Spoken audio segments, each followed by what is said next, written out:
Welcome to lotus kitchen. நம்ம night டின்னருக்கு இட்லியும் ஆனியன் சட்னி செஞ்சுக்கலாம். அதுக்கு பெரிய வெங்காயம், பூண்டு, இஞ்சி, வரமிளகாய், புளி இதெல்லாம் எடுத்து வச்சு வாஷ் பண்ணி க்ளீன் பண்ணிவிட்டு ஆனியன் சட்னி ரெடி பண்ணிக்கலாம். அதுக்குள்ளார அது ரெடி பண்ணுறக்குள்ளார இட்லி ஊற்றி வச்சிட்டோம்னா இட்லி வெந்துடும்.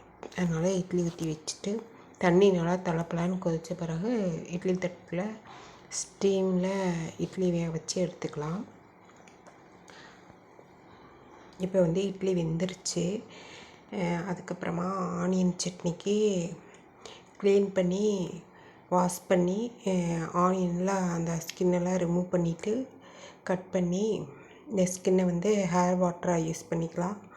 அதுக்கப்புறமா கடாய் சூடு பண்ணி ஆயில் சூடு பண்ணி கோகனட் ஆயில், கடுகு, வரமிளகாய், அதுக்கப்புறமா நறுக்கி வச்ச வெங்காயம், சின்ன வெங்காயம் கூட ஒரு 20, அப்புறம் பெரிய வெங்காயம், புளி, இஞ்சி, அதுக்கப்புறமா கருவேப்பிலை கொஞ்சம், அதுக்கப்புறமா லிட்டில் பிட் சுகர் போட்டோம்னா டேஸ்ட்டு என்ஹான்ஸ் பண்ணி கொடுக்கும். டர்மரிக் பவுடர் போட்டு கல்லுப்பு சால்ட்டு டேஸ்ட்டு.